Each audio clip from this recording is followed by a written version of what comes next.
Welcome to the invitation.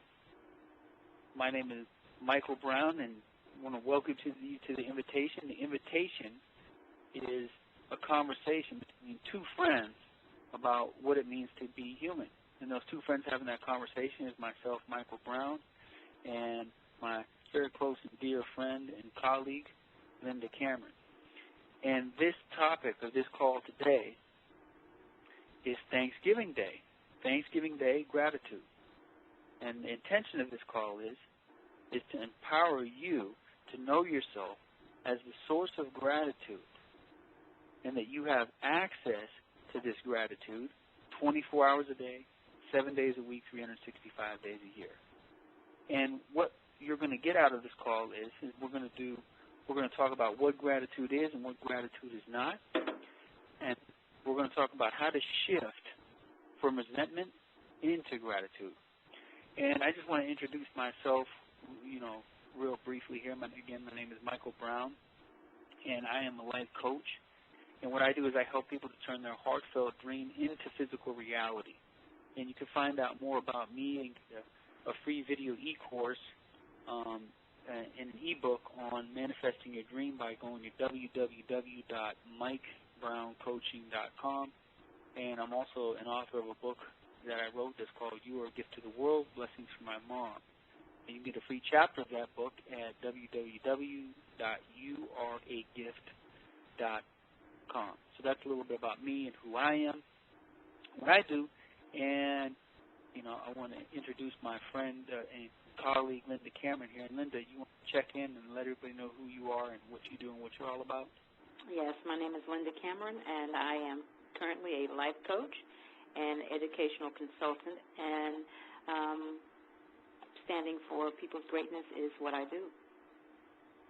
And you can reach me at 301-520-6929.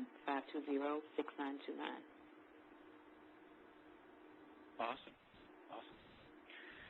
So thank you for that, Linda. And let me just give you guys a little bit of overview of this call, what's going to happen in this call today. We got goodies and surprises and all kind of gifts in this call. And just kind of break the call down here for you. We're going to start out by just going over a brief history of Thanksgiving, just to give us a little background of Thanksgiving for the call. Then we're going to talk about what gratitude is, what gratitude is not. Pose the question, is gratitude the same as thank you? We're going to share some stories about gratitude with you, some inspiring stories.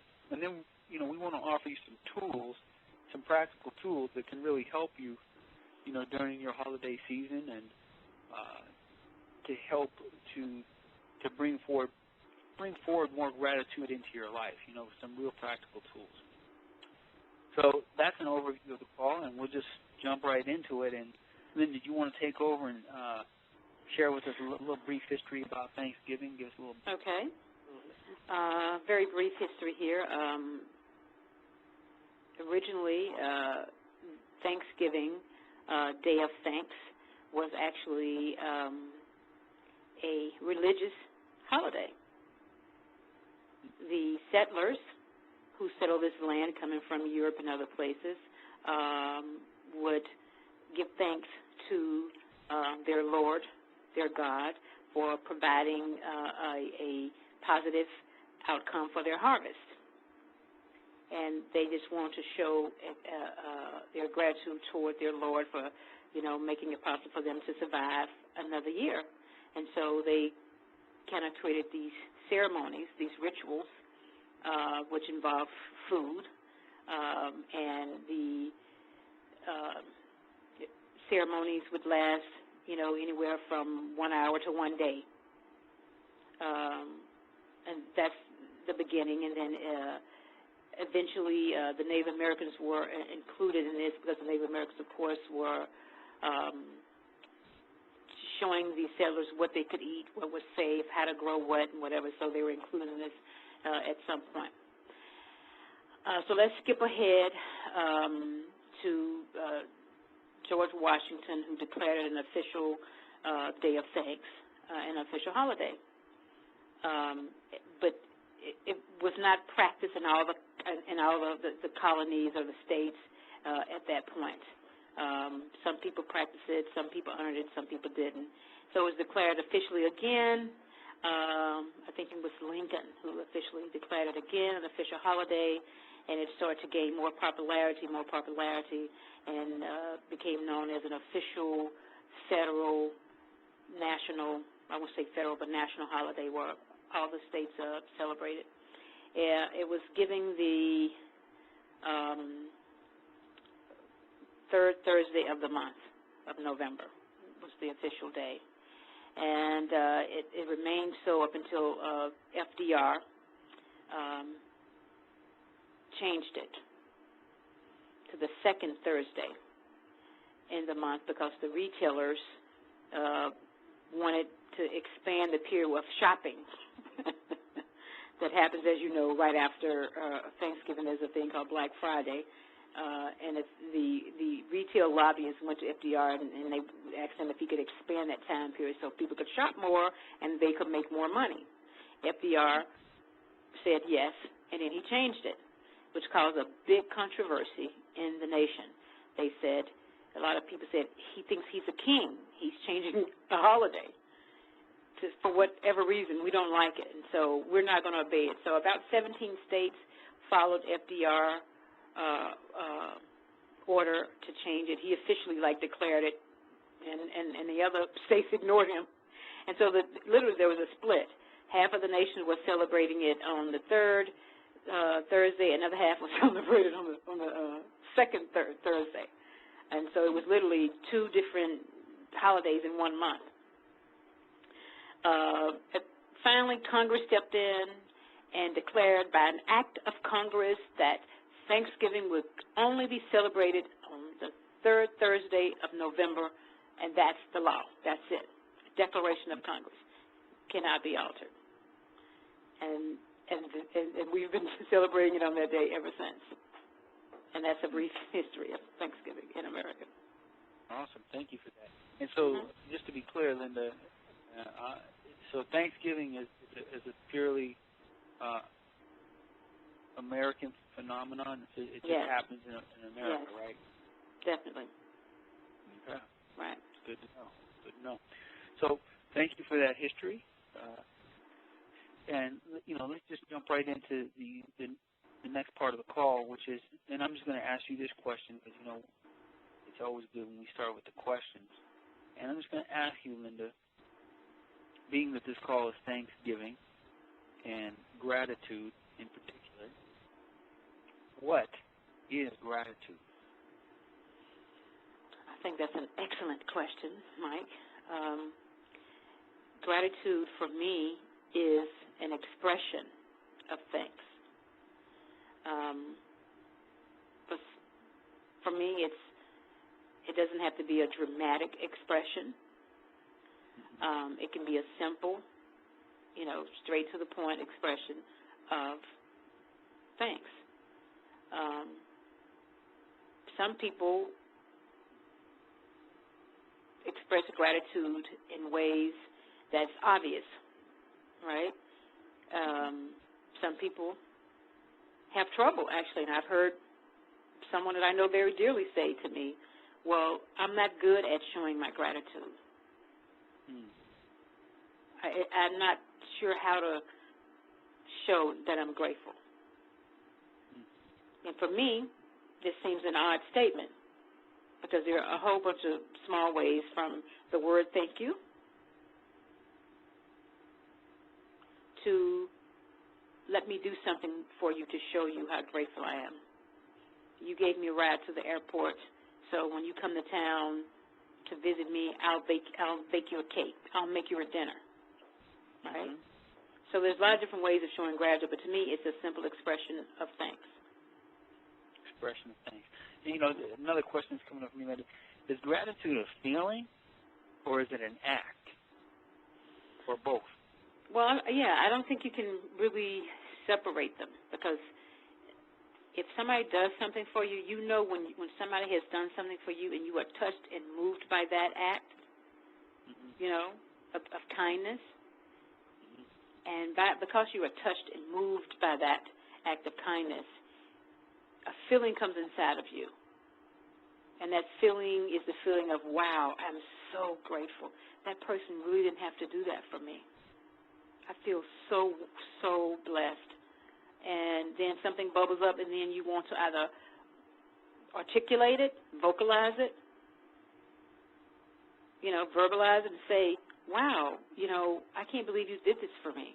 So it's a feeling that I think is often followed by an act. Got that. And that act could be as simple as thank you. It could be. Got it. And, I guess the other part that's coming up for me, or the other question to ask is, and maybe this would be a good question to start out with, but, like, what's not gratitude? What is not, or the opposite of what gratitude Well, complaining can be one of those things that takes you away from gratitude. When you are quick to register what is not happening the way you want, when you're quick to register what you don't like, when you're quick to register the way things should be, that moves you away from gratitude. Mm. And you actually miss, because feeling gratitude is a wonderful feeling. It's just an awesome, wonderful, it's like a hug from the inside, right? Mm. And so it's a missed opportunity if you allow yourself to be moved away from gratitude into complaining, into resentment, into a sense of entitlement. Things are supposed to happen my way. I don't have to be grateful. I'm supposed to have good things happen to me. That's a sense of entitlement. So moving away from gratitude can lead you to these other, things that I think are quite the opposite of gratitude. And I love that, what you just said. I don't even know if I heard put it that way, but gratitude is like a hug from the inside. Yeah, that's what it feels like. Yeah, and I think I've experienced it that way as well. I would venture to say that I think that everybody has had some moment. Taste of, a moment or a taste of gratitude. I think it's just important to mention. And I remember that, what's coming up for me now is Conversations with God. That book, Conversations with God, with Neil Donald Walsh. Donald Neil Walsh? Neil Donald Walsh, yeah. Neil Donald Walsh, one of the things he mentions in there is contrast. And he talks about, that we can't know hot unless we're cold. You can't know up unless you know down. You can't know left unless you know right. And I think of that in terms of gratitude. I think that in a real sense, we can't really know and appreciate the fullness of what gratitude is until we know and experience, what it's not, which, is complaining or resentment, which and entitlement, which that's part of being human, part of what humans experience, and I think we've all had a touch or a taste of that as well. Definitely. And, so, and I think complaining can almost be an addiction, and I've witnessed it, around me, on a daily basis where I live in D.C., in Maryland. It's like an addiction. People find something that they don't like, and they harp on it, and they complain. And, and I would say that you don't have the right to do it. And if it's serving you, you're going to continue to do it, I suppose. And I'm not saying that you can always be in a state of gratitude. I don't know if that's possible. But you can definitely strive to have more of that light of gratitude shine in your direction. Because it has a powerful energy. Because when you feel grateful and you express that gratitude to someone, just you telling someone, if I called you up, Mike, and I said, wow, Mike, you're not going to believe what this nice guy did for me.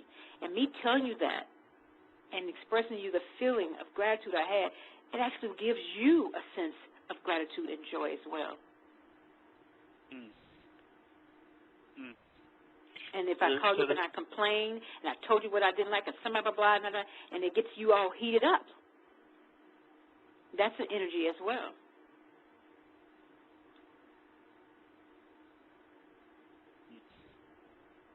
Because this is what we're doing. We're just passing energy on to one another. Right. It seems like there's a way that we can impact each other, you know, through what we put out, to the energy we put out. Like gratitude is an energy that we can emanate, just like a resentment or complaining or entitlement.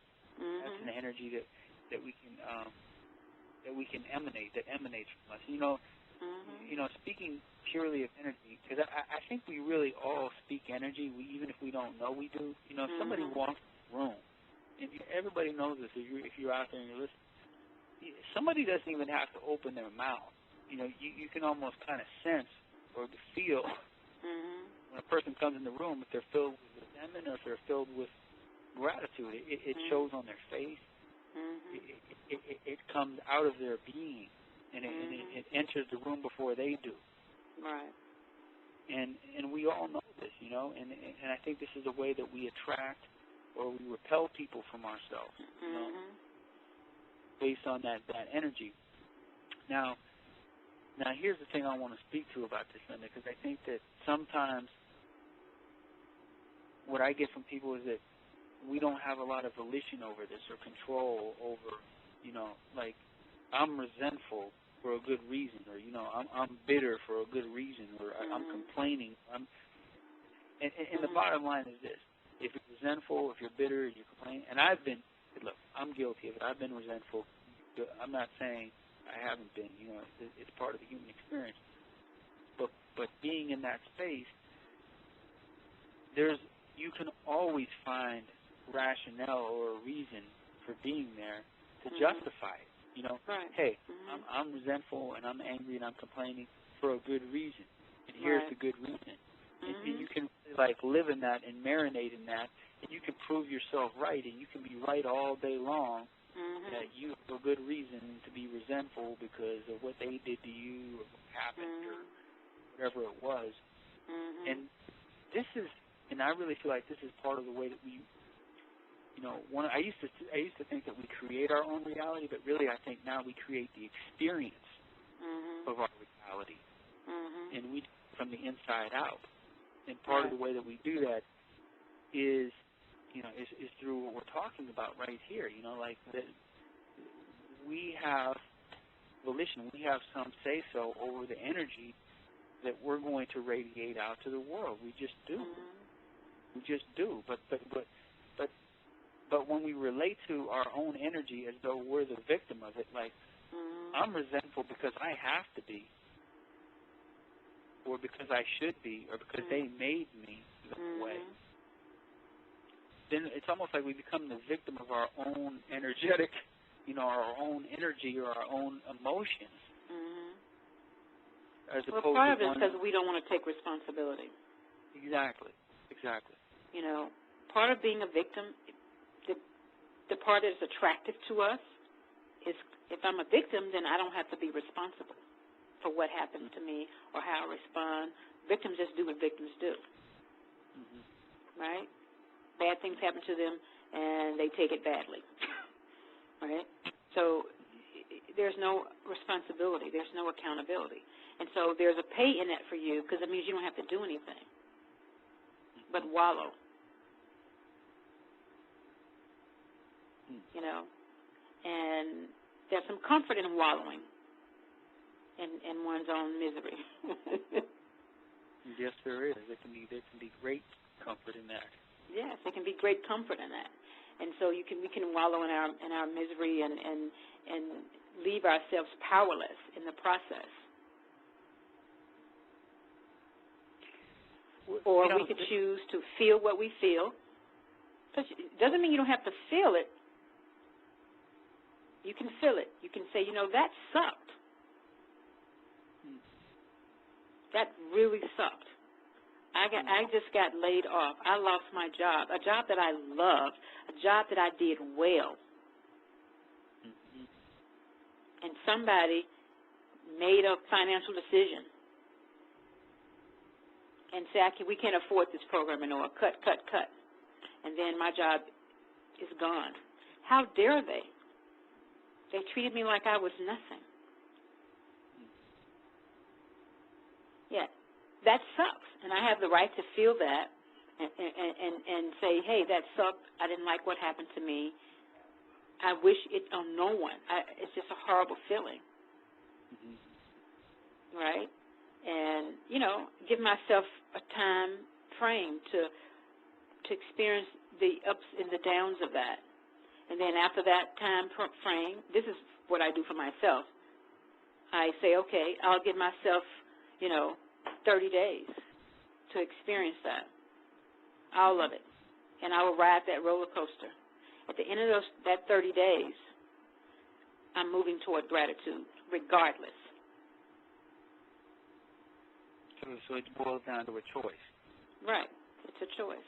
So then I have to say, okay, I've complained, I've whined, I've wallowed in the mud, I've decided, these are all the reasons why I'm angry, why I'm resentful, blah, blah, blah, blah, blah. Then I want to say, okay, what did I gain from being in that job? Okay, I was able to do something that I love. I was able to learn new skills. I was able to interact with people that uplifted me. I was able to make money and save money. I was able to pay my bills, whatever. So then I give myself another 30 days to bathe in that gratitude. So if I'm hearing you correctly, it sounds like part of the idea here is not to necessarily, although it'd be wonderful, like to constantly always live in gratitude, but it's more about like if we're in this space, if we're in the space of complaining or resentment, entitlement, which we said is the opposite of gratitude, is to like, and this is reminding me of resistance as well. Which you resist persists. Because I think a lot of times people are in a space of complaining, resentment, and entitlement. People know that. They know that they're in that space.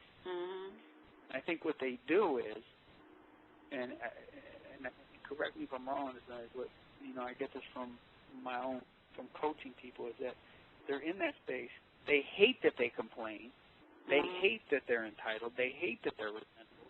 And so they just try to stop doing it. Like they don't give space for complaining to happen. They don't give the space, because what I'm hearing you say is like you give a space for complaining, you give a space for resentment, you give a space for entitlement.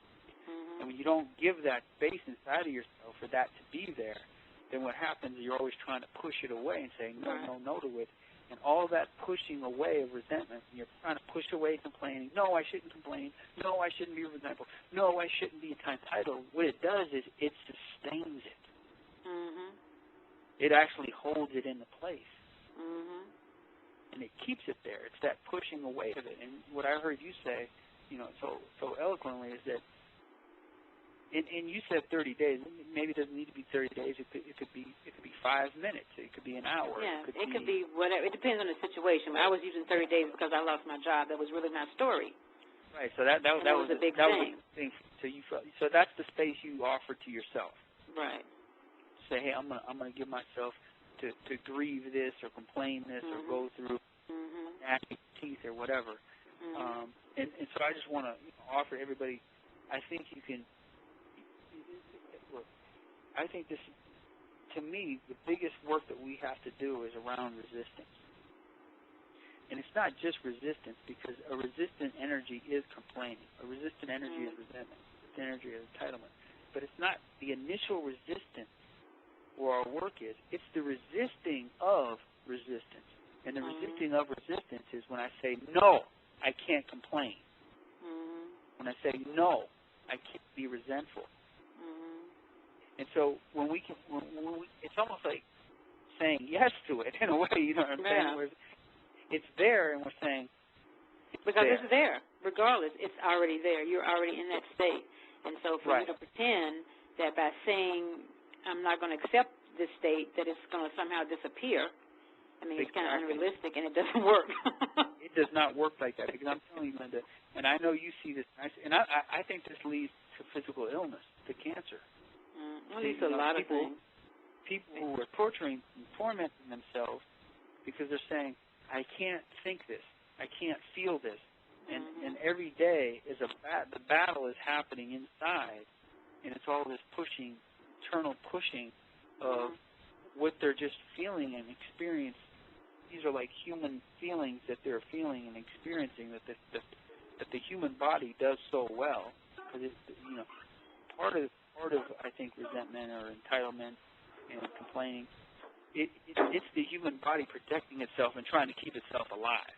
You know, that's what's happening. It's a defense mechanism saying, hey, you're not safe here, and I got to keep you alive. Right. And this is how I'm going to do it.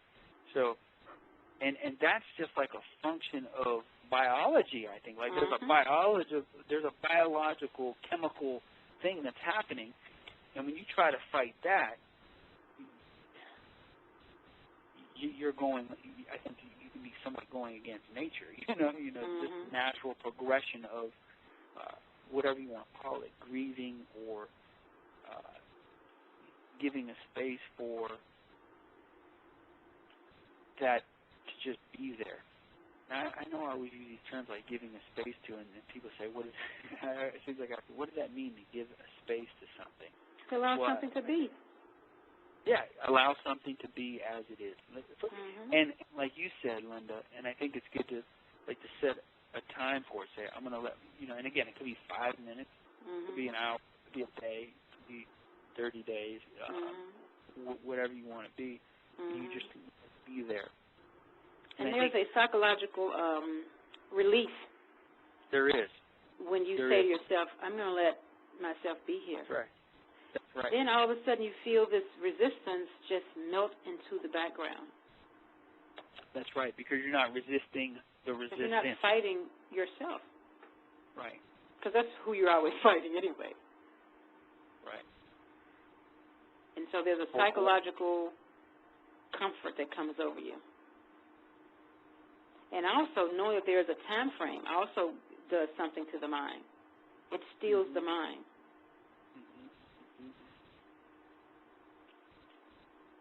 Just the way the mind works. Say, okay, I have to do X, Y, Z, and then I have to choose something else. So, Linda, I want to ask you, is gratitude the same as thank you? That's a good question. I think there's a commercial thank you, which has, very little value. And it's, kind of habit, thoughtless. And there's the thank you so much. I really appreciate you. There's a difference if I say to you, oh, thanks. But if I say to you, thank you, Mike, I really appreciate you. It just resonates differently in your spirit.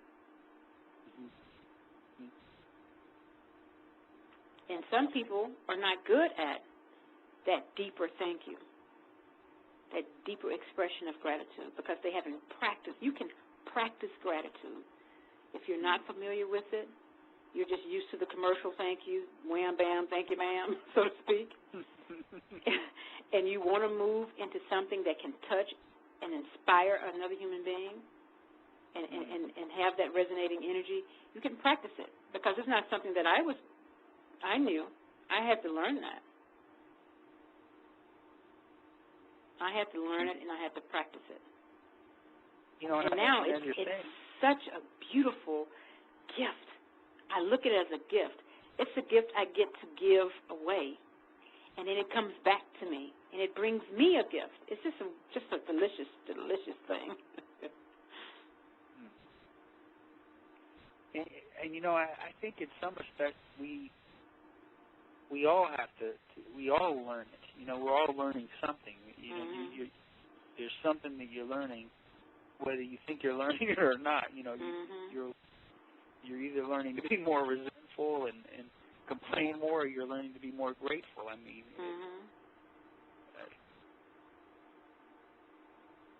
I think it boils down to that. Right, and choosing. In choosing. So once you're aware of gratitude, and then you learn about it, then you practice until you get it, and then you choose it over and over, or you don't choose it. Mm-hmm. Well, I want to share. Actually, I want to share a particular story, and this is a story that is from my book, and You Are a Gift to the World. And one of the stories, it's called, it's a little vignette, and it's called Gratitude for My Conception. And I really want to share this story because it was like a wave of gratitude that just came over me like a wave. It wasn't, I wasn't practicing anything. I think sometimes gratitude can just, it startled me. I was startled with gratitude. I was swept by it.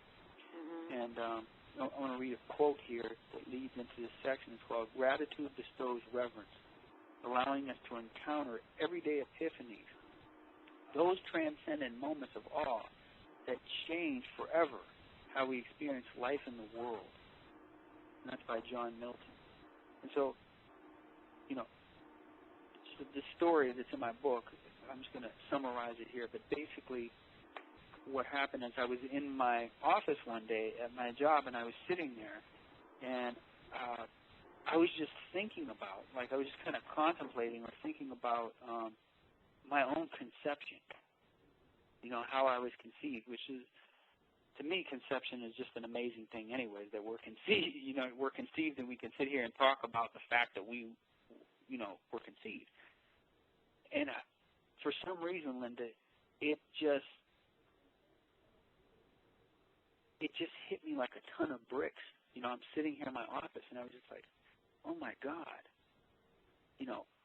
At one point in time, my mother and father came together, and they had sex, and a sperm from my dad and my mother's egg merged together, and then it split, into 2 cells, 4 cells, 16, 32, into an embryo. I was just thinking about this, right? And then it turned into a baby, and that baby was born. It grew up to be me, and I know that's obvious, and we all know that. Mm-hmm. Just at this moment in time, when I was sitting, that impacted me so much, and I felt so much gratitude for my own conception, that I could think about it or talk about it and understand it in that way. And I don't know how else to say it other than I started weeping. I started crying, and I mean, it was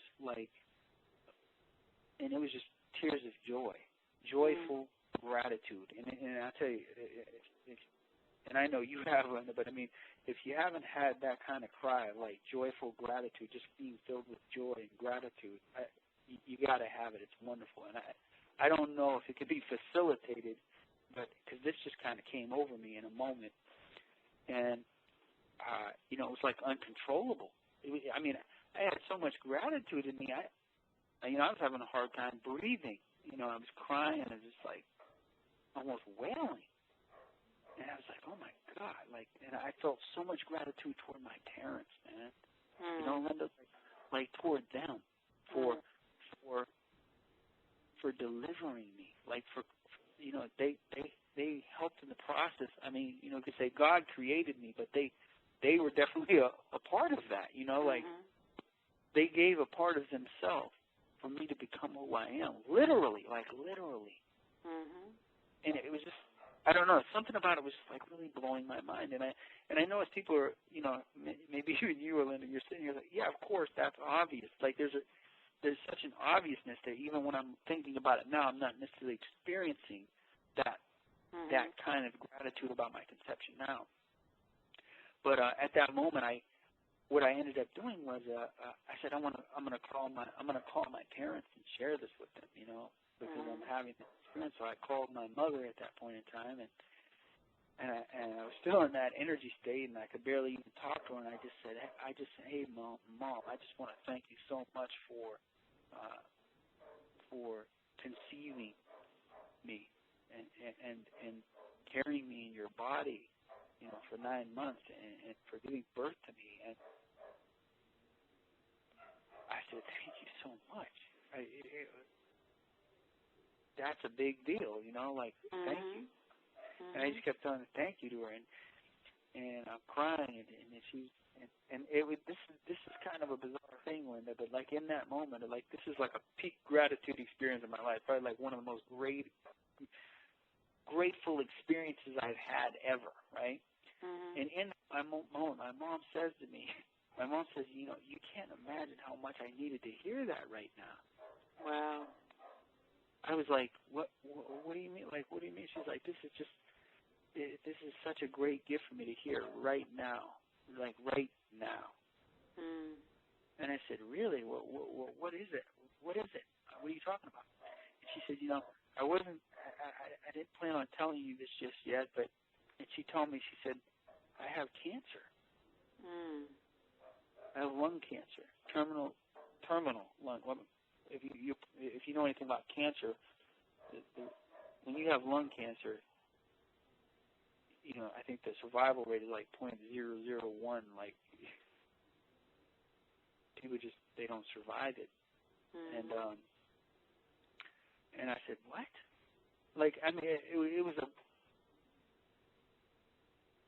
I was like puzzled by that. Like I was in this extreme gratitude state. And then my mother told me she has cancer. She's going to die in a year. And I'm like,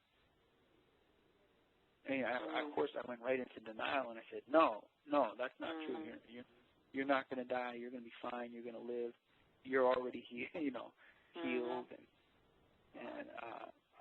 she said, oh, okay, Michael, okay.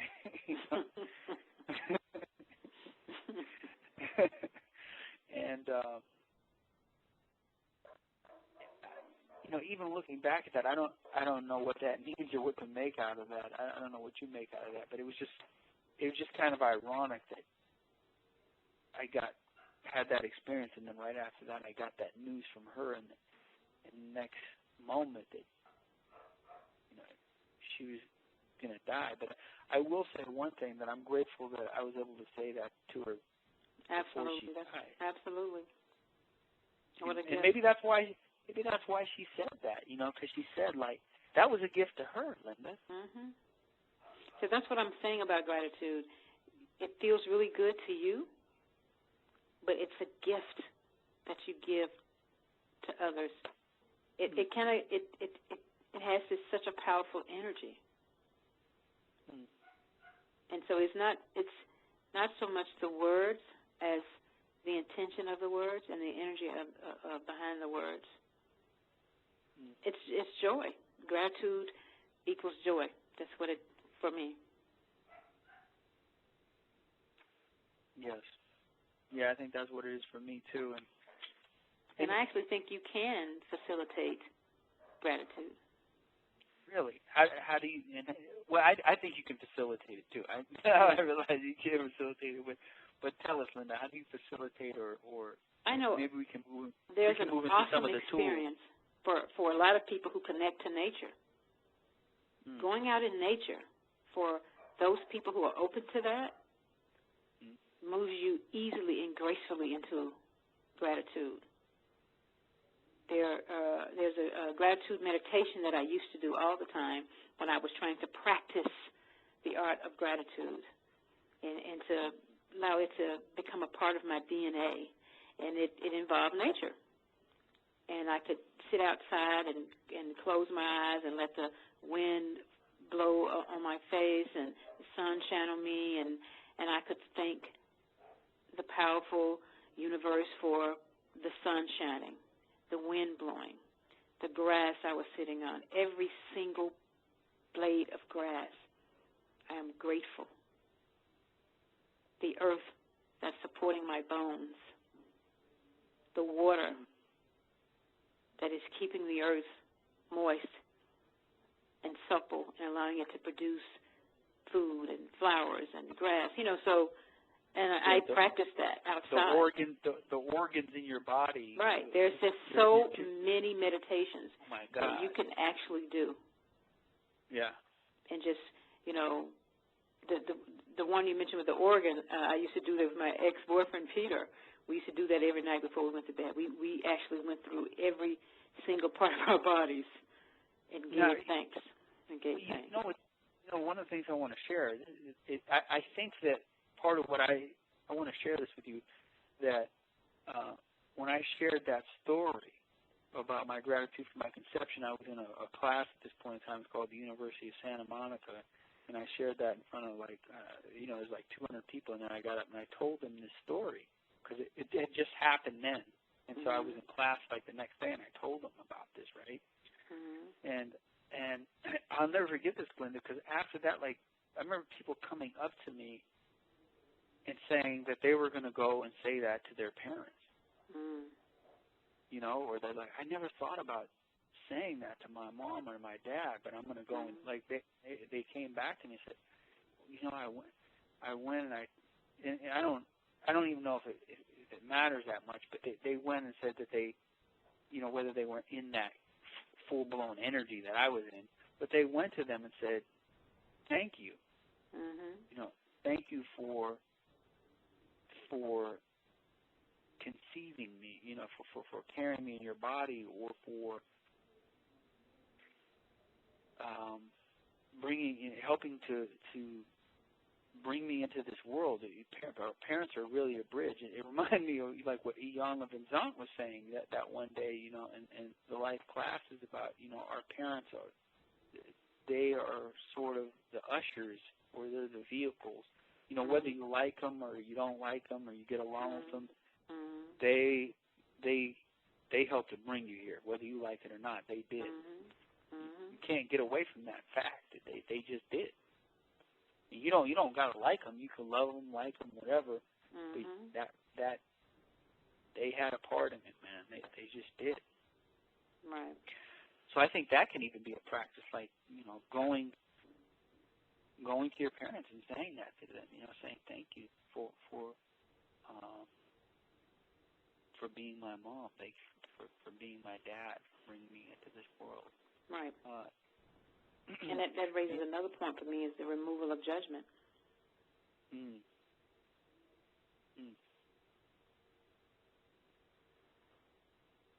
I hear that. How do you remove judgment? I mean, what you just simply said. You could find a whole lot of flaws in your parents, things you don't like about them, whatever. And you can focus on that. Or you could say, I'm going to take a moment and just be grateful for what they did give me, which is life. So in that moment, you are removing the judgment. Well, I think another way to remove judgment is forgiveness. And a lot of people are confused about forgiveness. They are confused about forgiveness. Because a lot of people think it's a gift that they're giving this person who has harmed them. That's right. They think that it means I'm letting them off the hook for what they did to me. Exactly. Which is not what it means at all. And here's the other thing about forgiveness that I think is really, really important, is that and this is something I learned when I went to school at the University of Santa Monica. We used to have a specific practice around this that they taught us. It was very powerful. And I'll offer this as a tool as well. Because forgiveness can facilitate gratitude. I think I'm just realizing this now, because when you, and what we would forgive, Linda, what we would forgive is ourself for the judgment that we had. So in other words, if I had a judgment about, my dad, that he was mean. And so rather than being like, yeah, he was mean, I would just say, and this is a specific way you do it, is you say, I forgive myself for judging myself, for thinking that my dad is mean. So it's like we're forgiving ourselves for the judgments that we have. I forgive myself for judging myself for whatever the judgment is. I think that was mean. I forgive myself for judging myself for thinking that my dad didn't see me. So we're just forgiving the judgment in ourselves. So it actually becomes like a self-forgiveness, because I think that that's where real forgiveness is when we're forgiving ourselves and we're forgiving judgments that we have about others, like really in our heart. So, you can say those words and repeat them all day, and it doesn't mean anything. But it's like when you really like put your hand on your heart and you close your eyes and you get really feel into and touch your heart, say, and then use the tool, I forgive myself for judging myself for whatever the judgment is. Fill in the blank. And really let yourself feel the forgiveness. And I'm telling you, this is a powerful thing, Linda. I've done this, and it has just, dissipated energy that I had, because I think what happens is that when we have specific judgments about people, and we're holding those judgments as though they're reality, we're holding on to judgments, and we're attached to a particular judgment, like you are a mean person, or you are whatever.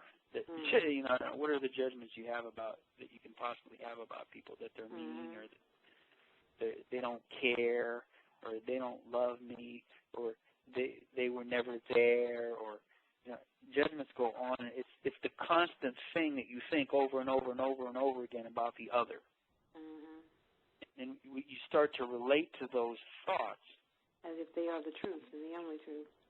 Like that's what happened, when that's not whatever happened. No, that's what happened. No, there's what's happened, and then there's what you say, or what you make up, or you judge, or you interpret about what happened. And so that's what we're forgiving. Right. Because you have to,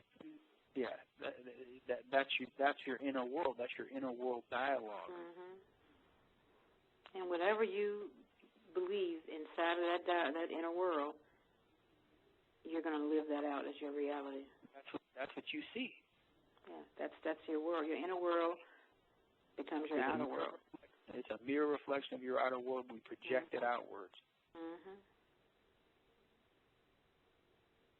And for those of you who don't know, a projection is just like a projector and a projection. If you ever been in a theater in a movie, and you know what a projector is,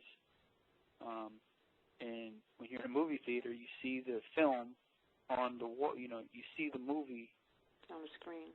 On the screen, but that's not where it is. That's not where the movie actually is. It's actually in the projector, and the light just projects it up onto the wall. Right. And it's really, I think the projector is a good example of like that's what we're doing. Literally, your inner world is being projected into the outer world, and impacting those who are witnessing it. Totally. It's like when you watch a movie, you're impacted by a movie. Yep. By the actions, by the dialogue, by the colors, by the sounds, by the music. But we are light projectors ourselves, Linda. And that like we have a light within ourselves, and we have the film that's in ourselves that's running, which you could say is like the stories that we have is like the film, right? And all the stories that we had, and all the experiences, and all the interpretations and judgments that we made, that we said that all of this means, this happened to me. My mom didn't give me a brownie when I was 5 years old, so that means that she didn't love me. Right. And we don't realize that we've actually written the script. Exactly. We've written the script. That same thing could happen to another person, and they can say, wow, my mother, ran out of brownies. That's why I didn't get one. Exactly.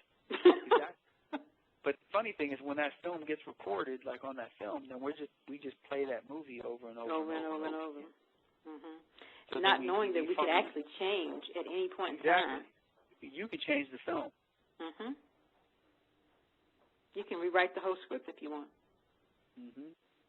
And a lot of times what's happening is people are they're replaying that movie, but my mom doesn't love me, and they're playing it out in their relationships, their romantic relationships, and their relationships with their supervisors, and their relationships with their friends, and they're just trying to prove that that's true, that nobody really does love me, just like my mom didn't love me when I was 5. She didn't give me a brownie.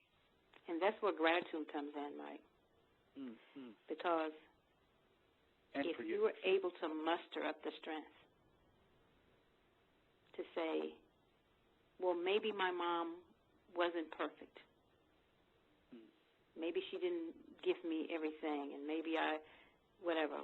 But I'm so grateful that I got to be born, that I got to be here. I'm so grateful that my grandmother adored me.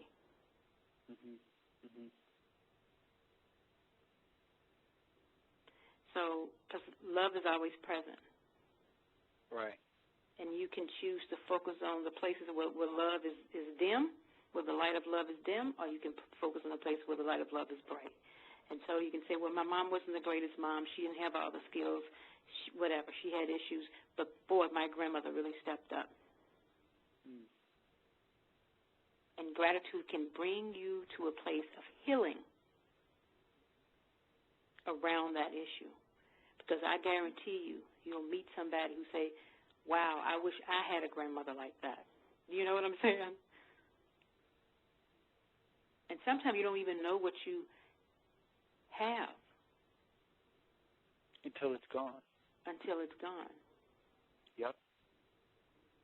Or, if you're lucky, you'll meet somebody whose story is 10 times worse than yours. And they will say, oh, my goodness, you were so lucky. You had a grandmother who loved you? And you say, yeah, but my mom, she did blah, blah, blah.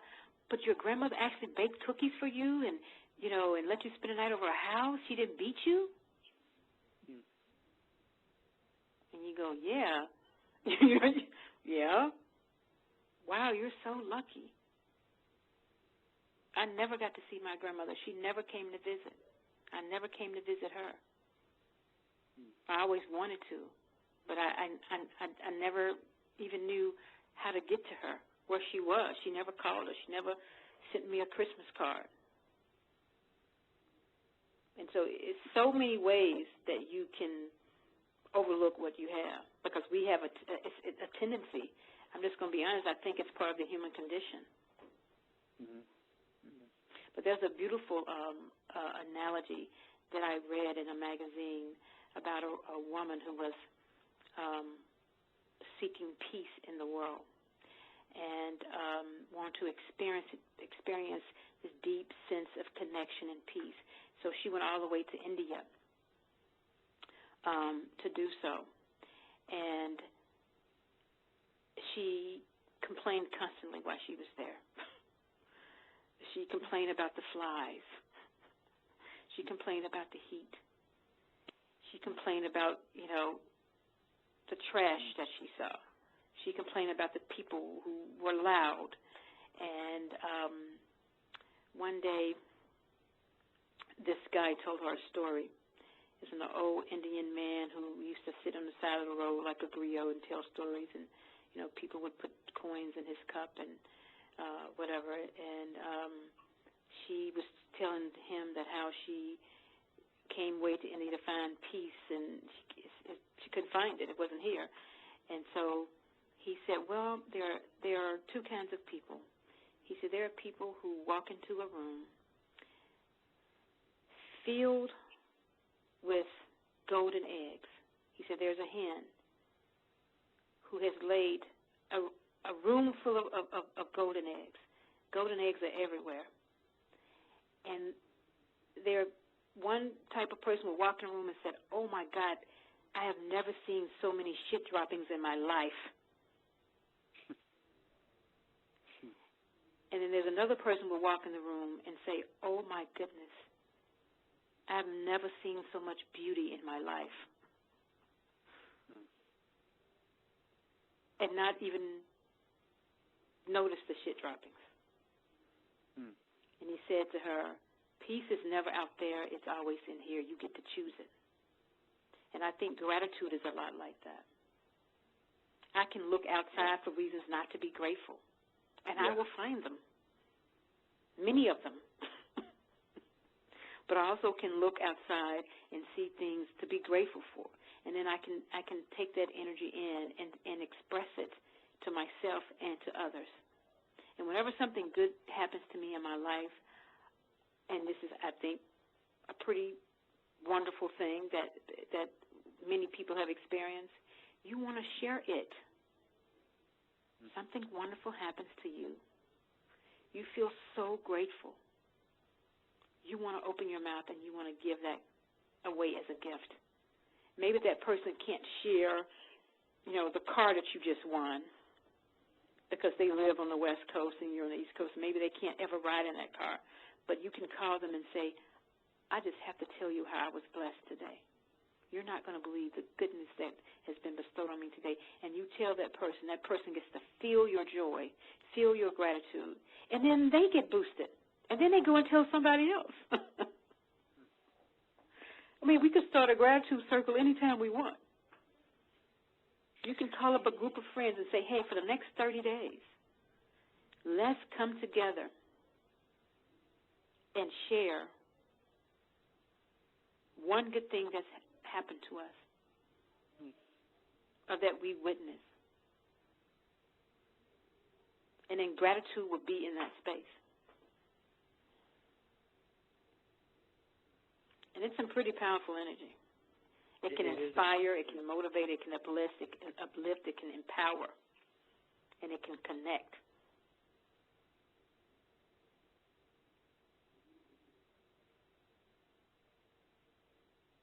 Totally. And sometimes, Mike, we don't know that that gift of gratitude that we give to someone else, like you were saying to your mother, can be a lifeline. And we don't know that. We don't know that when we walk into the store. I was in the grocery store, and there was a young man who his job was to greet the customers and offer them to sample whatever they were giving away in the grocery store. And he was kind of like, he didn't want to be out there offering people, bugging people, whatever.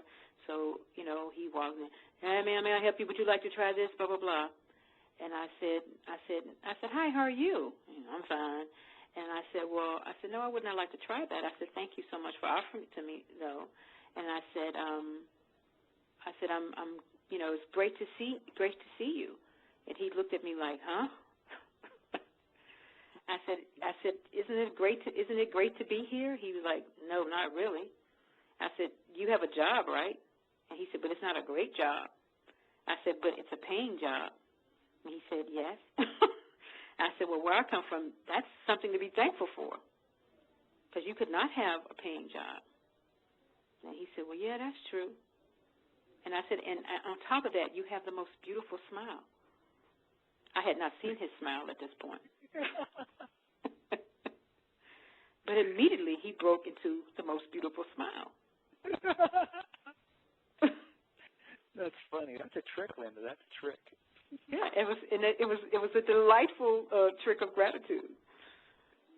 So it moved him right into that space. He's smiling because he was grateful that I acknowledged him as a human being. I think I'm going to try that, Linda. I'm going to say that to somebody someday when they're not smiling and say, you got the most beautiful smile. And they're going to break right into a smile. Call me. After you do it, call me. That person is going to break into a smile. I am going to do that. In fact, you know what? I think I'm going to try to do that once a day. And his discontent was disrupted. Right. That's interesting. His discontent was disrupted. Right. With a temporary fit of joy. Exactly. And he never saw it coming. But I love to do that. It's like one of those gifts now that I realize that, wow, I have the gift to give gifts. And it doesn't cost me anything. I don't have to move out of my, move heaven and earth, so to speak, to do it, to just give a gift of gratitude. I walk in the store and I say, wow, I love that hairstyle on you. And people go, oh, you like it? And I go, yeah. And just the whole mood is altered. This could have been somebody who might have been working on their feet, standing up 8 hours, and then you say one thing, expressing an act of kindness, and then they break into, I'm so grateful, because this is what their smile is saying to you. I'm so grateful you said that to me. You know, something else I'm becoming aware of, Linda, is that like I think there's just some other simple ways to experience and express it. Like, and I don't even know if I was fully aware of this before until we're talking about this now. But you know, I realized that, you know, one of the ways that I have the experience of gratitude is when I call and I talk to a really good friend. Like, you're a very good friend of mine, and that's part of the reason we created these calls, because we have these amazing conversations. Mm-hmm.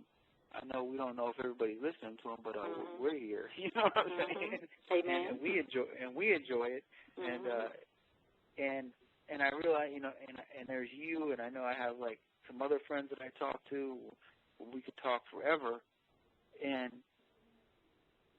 I don't even always know what we talk about, but there's just something about the interaction and the talking with a really good friend that you really connect with, where, or you know, I experience gratitude, and I don't even know if I recognized it as that, as such, until we're talking about it right now. Like, I just have gratitude when I talk to you, Linda, like when we talk and exchange with each other. That's beautiful. Yeah. So I think we should challenge people, Mike, to look in the spaces in their lives where gratitude is growing like a flower. And where it is, and they don't realize it's there. Exactly. Just like I just think right now. Like, I'm like, wow, right. I realize that I have gratitude like every time I talk to you, or every time I talk to, you know, another friend of mine, Roland, or, you know, there's certain friends that I have that when I talk to them, the conversation is just filled with like fun and joy, and I mean, I could be in a terrible mood, and I call that person, and bang.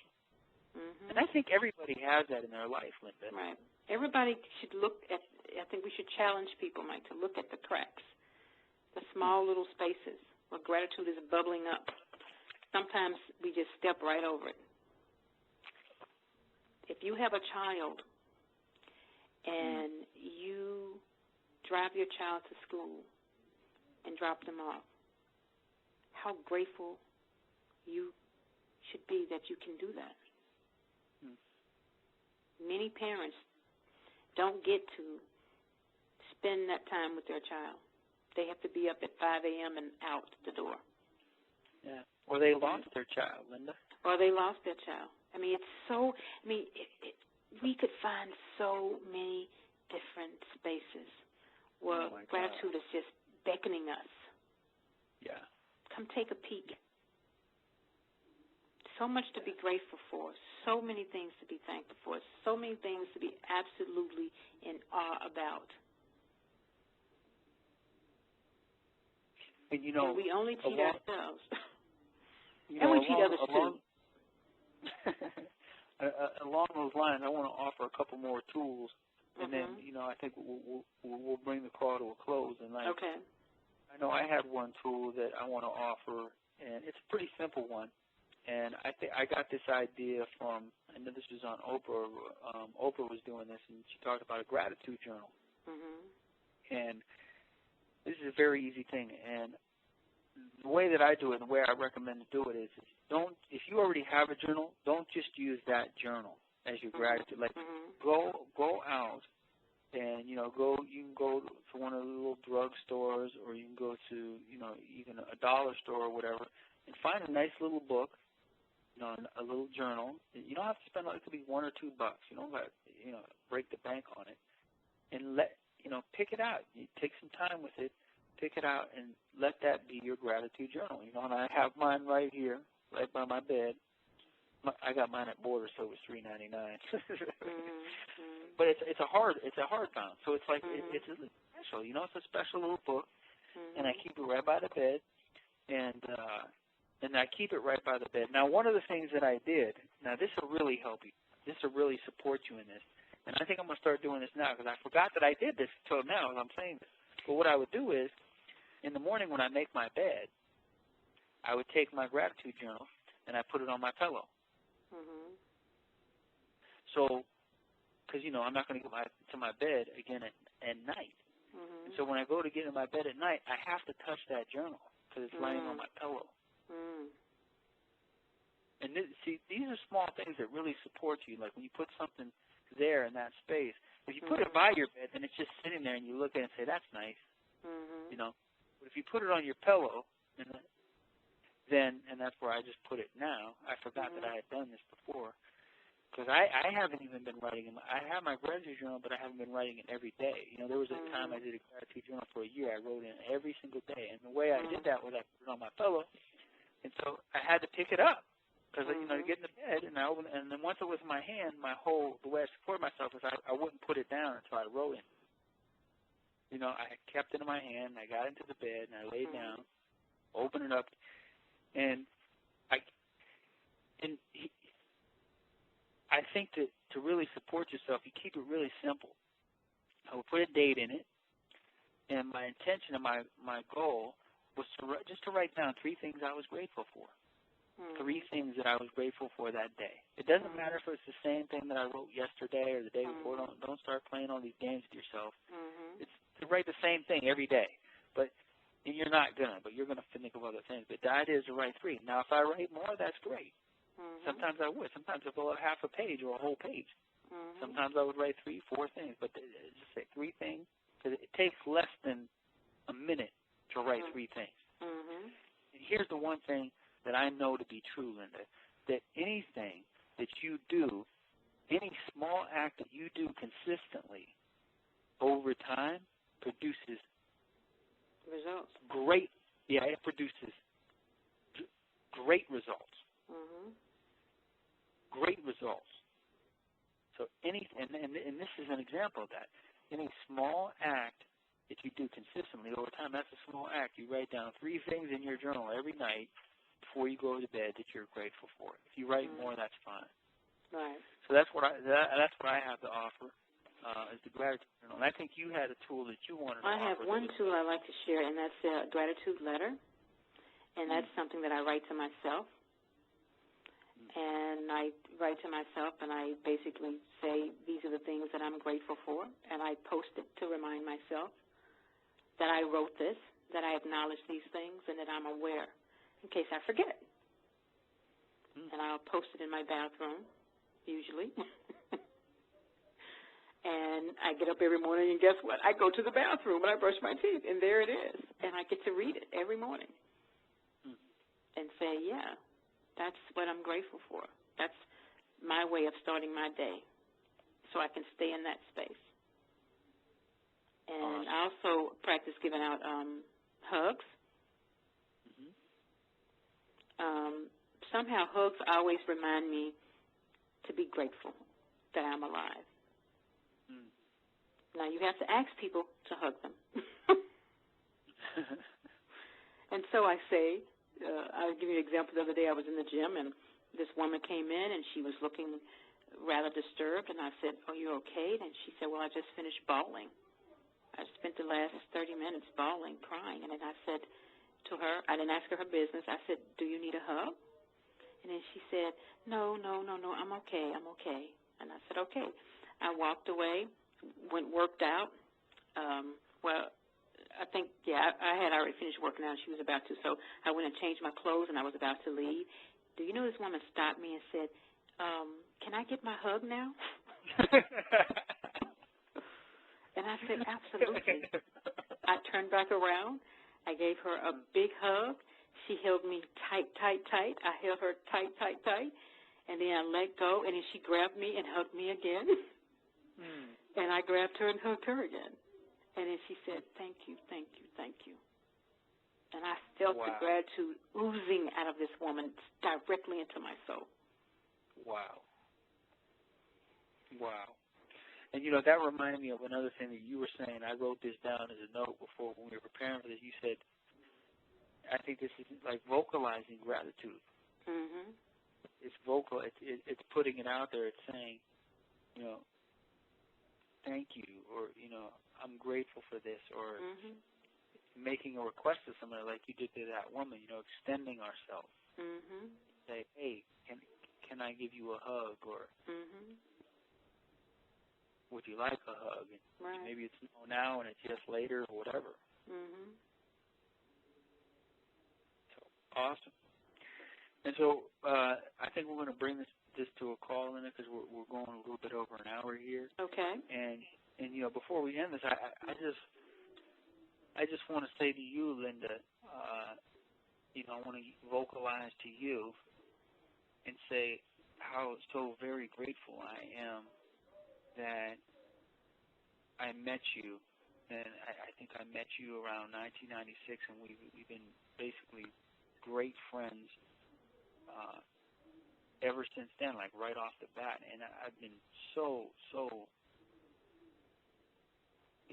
grateful that you're my friend, and for all the times that you've been there and all the listening that you gave me and the support and the love and the nurturing and the friendship. It's a lot.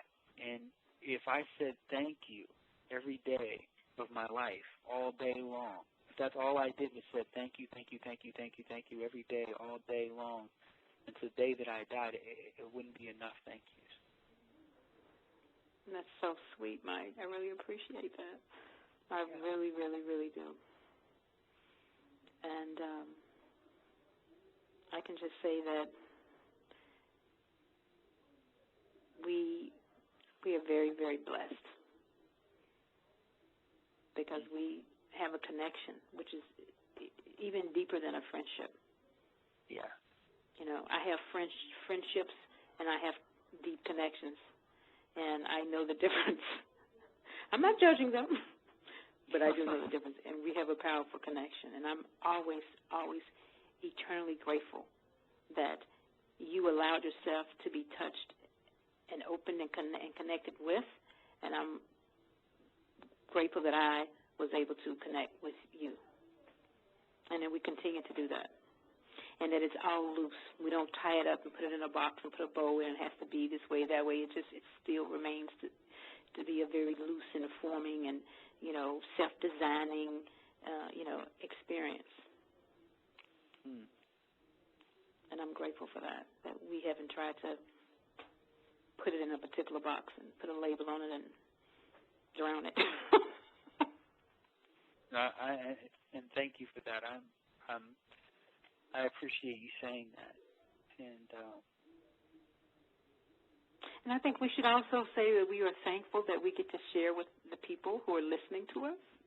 Oh, yeah, absolutely.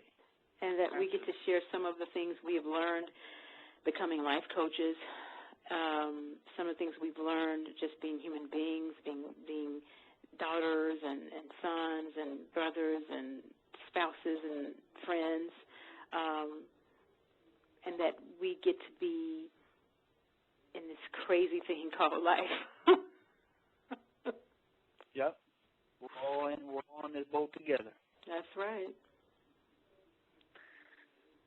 So we might as well have fun along the ride. Exactly.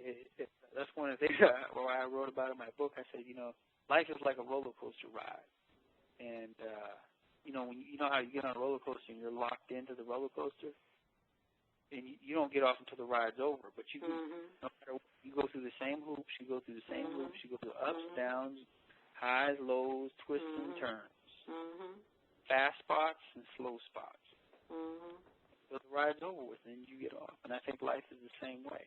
Now, here's the interesting thing about a roller coaster, Linda. There's basically two ways to ride a roller coaster.